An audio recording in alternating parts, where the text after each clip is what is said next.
Amen. Nous bénissons le Seigneur ce matin à cause de ta présence. Nous bénissons aussi Dieu ce matin pour ta bonne audition.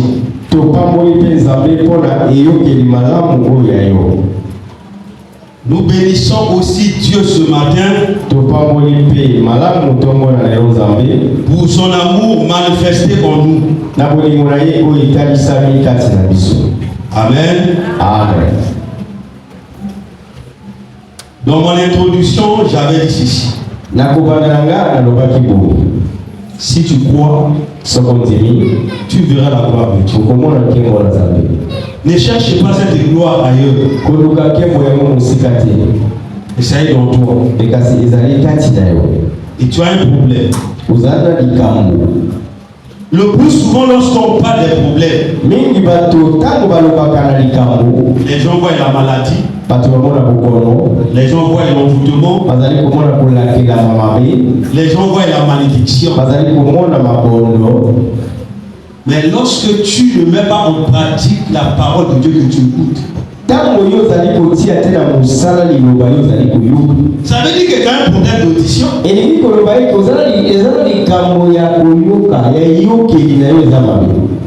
Tu entends différemment les autres. Et tu interprètes différemment les autres. Mais comment tu seras guéri? On te dit, touche la partie qui te fait mal. Si c'est la tête, fume la main sur la tête. Mais au lieu de mettre la main sur la tête qui te fait mal, tu mets la main sur la poitrine. Mais est-ce que yo qui vient? Tu as un problème? Amen. Amen. On te dit de prier pour ton problème. Au lieu de prier pour ton problème, prie pour autre chose. Mais ce qui est dans la kinza, dans le but de la couponne de la bataille dans la kinza, l'obi n'a rien quitté dans la linda. Naï n'a le sang, il faut la lire. C'est un problème qui me préoccupe. Amen. Amen. Acclame pour le Seigneur.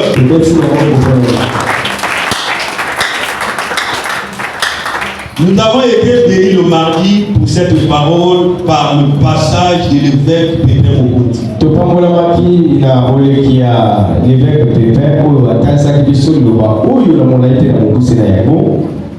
Vraiment pour ceux qui étaient mardi là,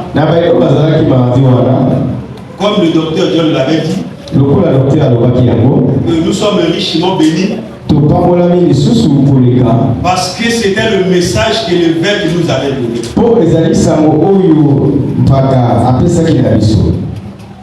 Dieu bénisse ceux qui étaient mardi. Amen. Amen. L'apôtre Paul, lui qui avait reçu la mission d'aller vers les païens pour annoncer la parole de Dieu aux païens.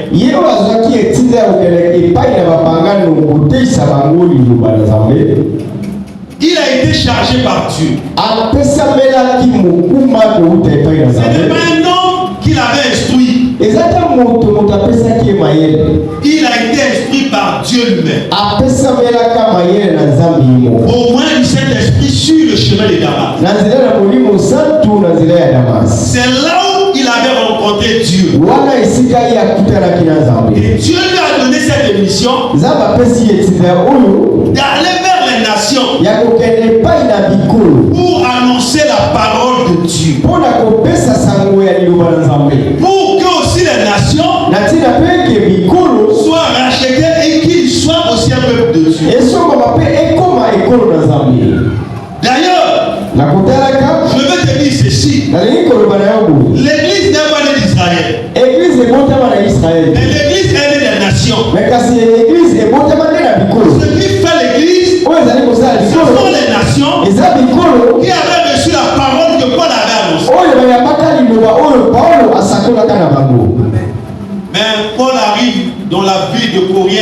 Et lorsque nous lisons Paul ici dans les livres de Corinthe, il avait un accent très particulier pour l'église de Corinthe.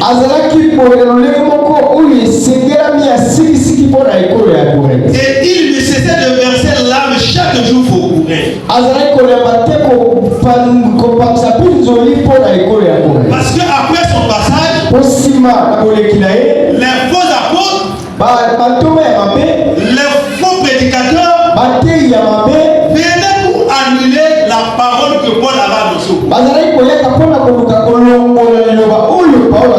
Et l'église de Corinthe ne savait que faire. Nous allons croire à quel évangile? Paul est venu nous annoncer l'évangile. Les ennemis de Paul sont venus nous annoncer l'évangile. Ils se retrouvent dans le que faire. Et Paul chaque jour se renseignait à cause des églises auxquelles il était passé.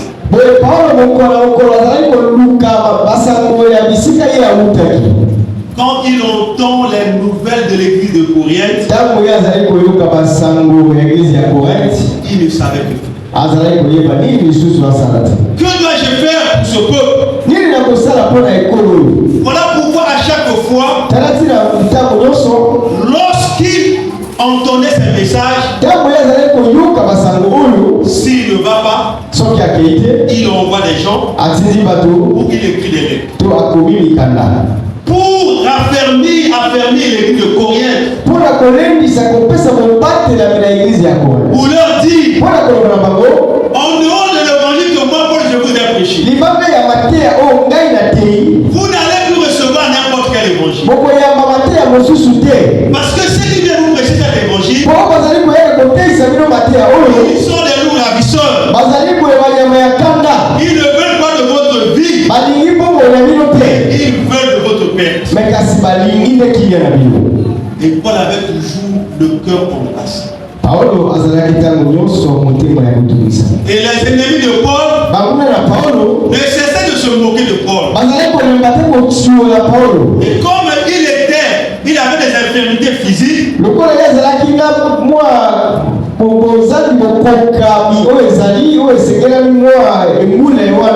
certainement, les ennemis lui disaient au peuple de Corinthe, vous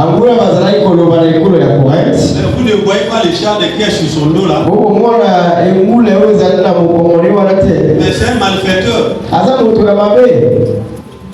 Amen. Amen. Et Paul dit ici que le sceau de mon apostolat s'est éclaté devant vous.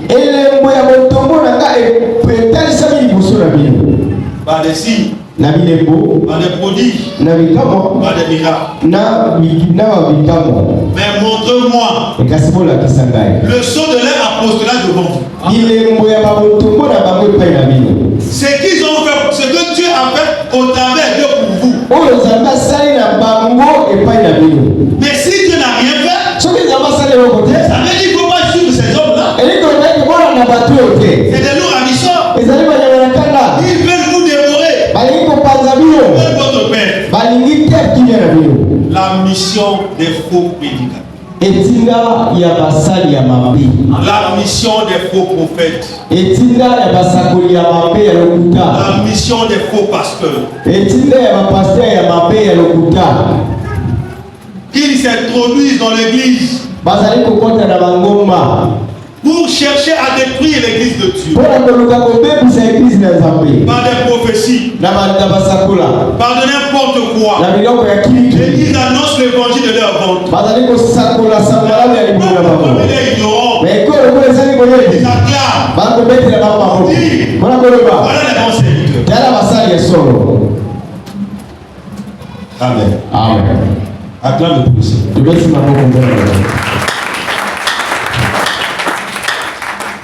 Nous avons reçu le vrai évangile. C'est comme le Paul le dit. C'est pour s'enorgueillir.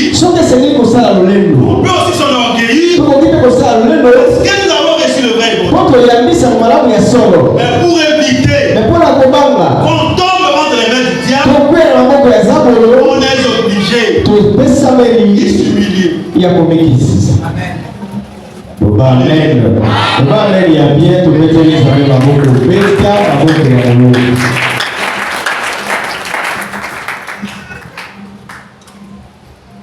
Quand ta maman te prépare un bon repas, il faut se préoccuper de ça. Parce que quand tu vas manger, tu vas manger ça avec appétit, avec foi, avec amour, et ça va te donner la santé. Mais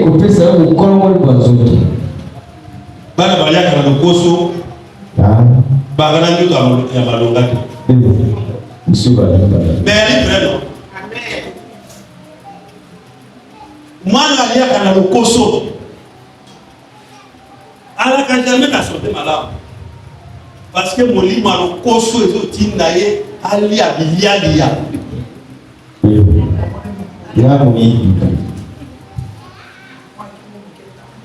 Amen.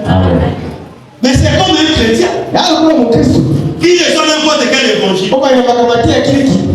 Quelqu'un qui arrive, il te dit, ton père c'est terre. C'est ma mère. Après.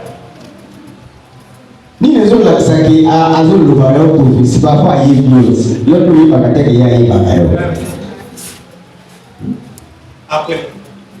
Il y a quoi? Il y a maman. Bon, non, c'est ton père, mais c'est mon père. Après. What are the prophecy? What are the prophecy? Ah! Mon Congo, il est vous met dans là. Moi, je dois aller chez le prophète qui est venu là, il va me guérir. Ok, pour le vite. Ah, ici, vite. Je dois aller par ici. Moi, dans le Koso. Moi, dans le Koso, dans mon livre. Tu es avant. Parce que tu reçois tout son discernement. Maintenant, comment tu seras guéri? Mais alors, nous avons la bonne nourriture que Dieu nous a préparée au travers de son serviteur l'apôtre Fusion. Mais tu veux quel évangile? Regarde Paul, il dit ceci. Si il s'agit d'un vision de révélation là, je peux me glorifier. Mais je ne le fais pas. Parce que ça va m'amener dans l'orgueil. Et quand ça m'amène dans l'orgueil, je vais tomber entre les mains du diable. Et mon travail sera multiplié par zéro.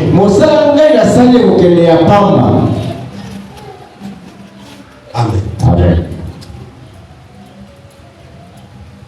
La personne dont Paul parle ici, qu'il a vu quelqu'un aller au 3e ciel, c'est lui-même Paul.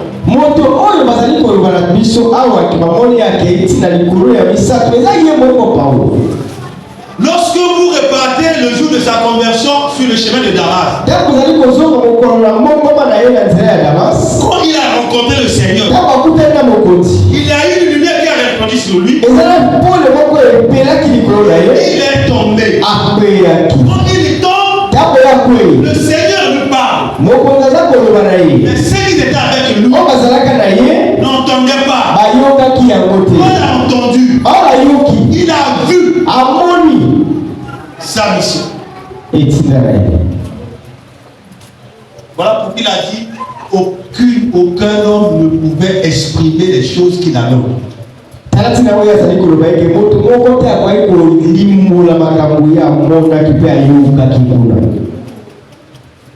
Paul pouvait s'enorgueillir. Il dit moi, j'ai toute la divinité de Dieu. Parce que c'était dans lui. Parce que c'est Dieu qui lui a transmis cette chose. Mais ce qui est étonnant aujourd'hui, lorsque Dieu fait quelque chose sur un un enfant de Dieu. L'identification de l'église, ils sont de l'orgueil. Sans qu'ils n'atteignent. Car si maman va y aller, il va voir. Les dieux dans les erreurs. Amen. Maintenant, tu voulais que Dieu utilise qui?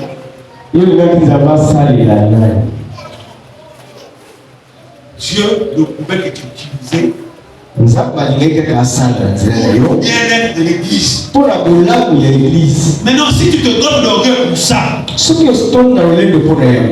aussi a le pouvoir de te mettre de côté. Il prend un autre enfant de Dieu qui a le cœur humble pour lui utiliser à cause de l'église.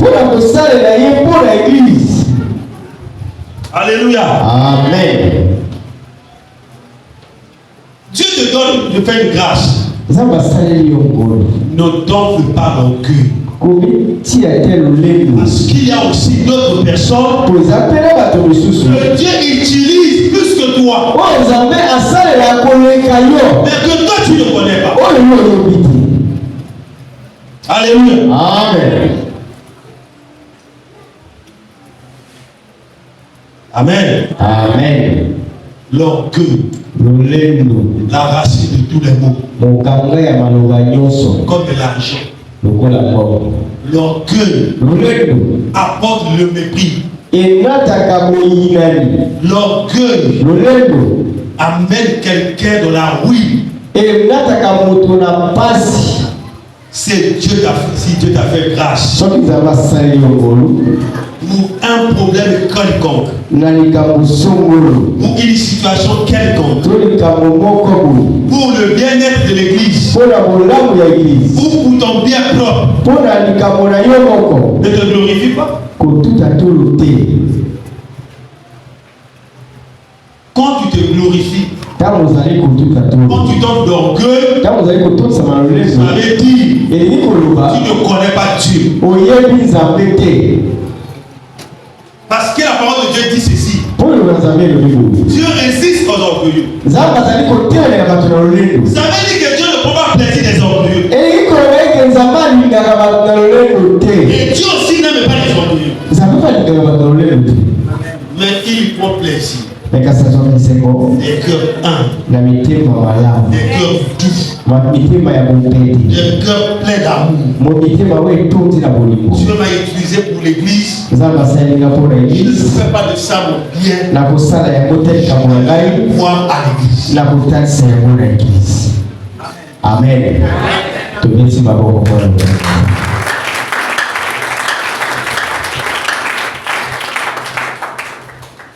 Nous avons vu beaucoup de personnes ou beaucoup des enfants de Dieu qui sont allés à la perte, qui sont allés dans la ruine à cause de l'orgueil. Amen. Amen. Sois humble. Glorifie le Seigneur. Laisse à ce que quelqu'un d'autre témoigne pour toi. Amen. Amen. Si une autre personne témoigne pour toi, et tu es glorifié, et dans toi, Dieu se glorifie. Parce que l'homme a été témoigné par une autre personne.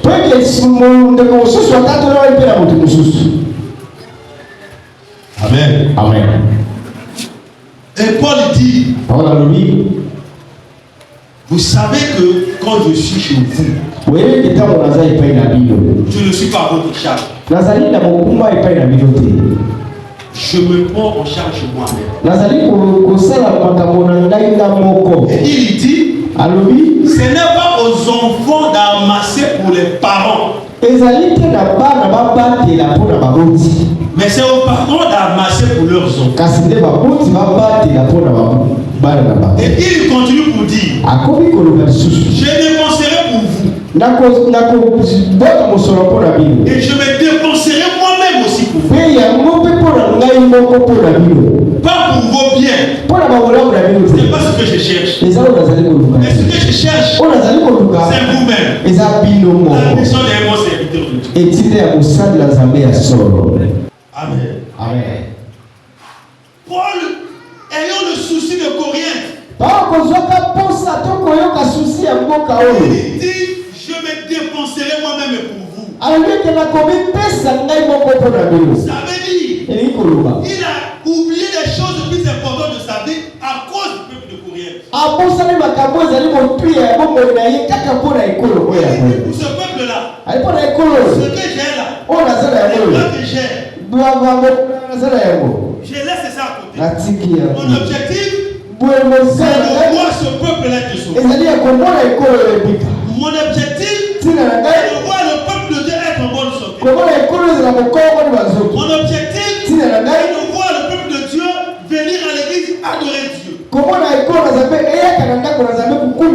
Pour le salut de leurs âmes.